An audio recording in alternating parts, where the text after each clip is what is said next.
antes de nos alimentarmos do pão da terra, experimentar, saborear o pão do céu.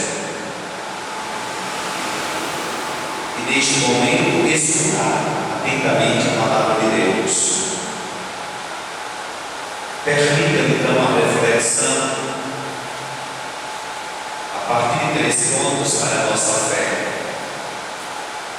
Primeiro, o que disse o apóstolo Paulo: eu prego o Evangelho por uma necessidade. Me parece então oportuno refletir no primeiro ponto de hoje: necessidade. Tantas e tantas vezes nós imaginamos que ir à missa é uma obrigação.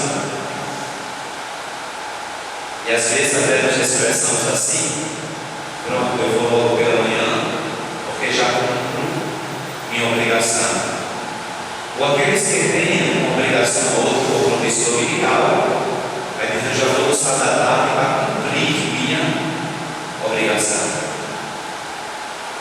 Neste sentido, o apóstolo Paulo deixa muito claro: a escuta da palavra de Deus não é uma obrigação, é uma necessidade. Não somos obrigados a nada.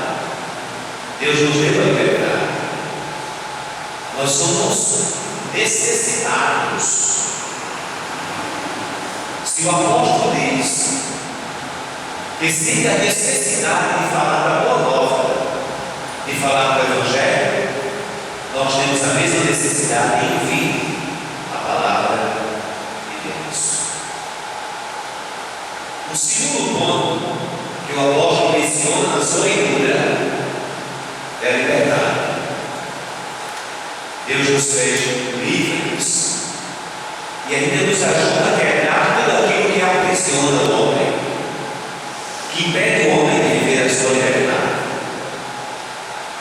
Isso me faz pensar as carmelitas quando chegaram aqui em Natal. Assim que se instalaram em Emmaus, muitas pessoas visitavam as irmãs. E alguém disse para uma freirinha clausurada: irmã, não é ruim viver aqui presa, porque de fato elas ficam atrás das grades. E aquela serva respondeu: eu sou tão livre que escolhi viver assim.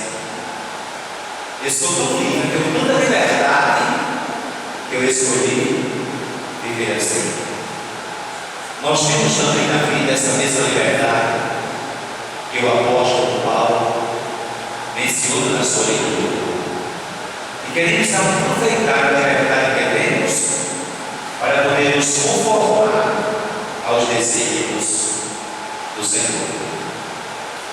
Grande mesmo deve ser a nossa atenção para o último ponto da leitura de hoje, na concepção do apóstolo Paulo.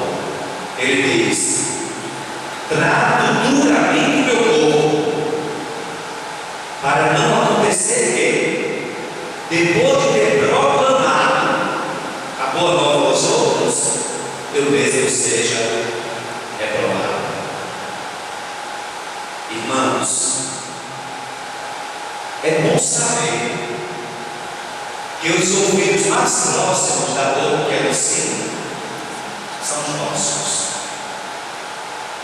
Nós falamos para os outros, mas quem primeiro escuta o que está sendo dito somos nós. Terceiro ponto de hoje é a escuta. Cuidado que nós devemos ter com a palavra de Deus. E aqui chama a atenção porque este ponto faz pensar: nós pregamos o que vivemos ou vivemos o que pregamos?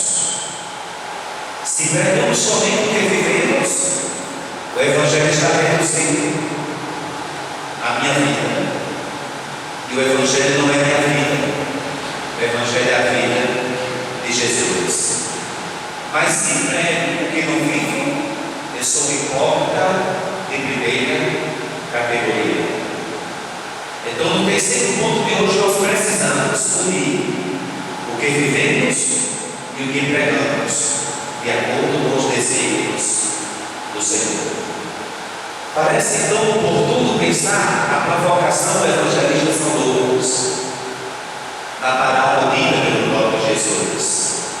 Cuidado, porque o cego não pode guiar outro cego. Mas Deus nos fez responsáveis uns pelos outros. O que precisamos, pelo que nos parece, é primeiro limpar a nossa visão, cuidar da nossa cegueira, para poder conduzir almas para Deus. Que Ele não nos dê a capacidade de ouvir, a capacidade de entender e a força de praticar aquilo que pregamos como proposta do Evangelho da Boa Nova do Senhor. Deus permita que assim seja. Amém. Amém.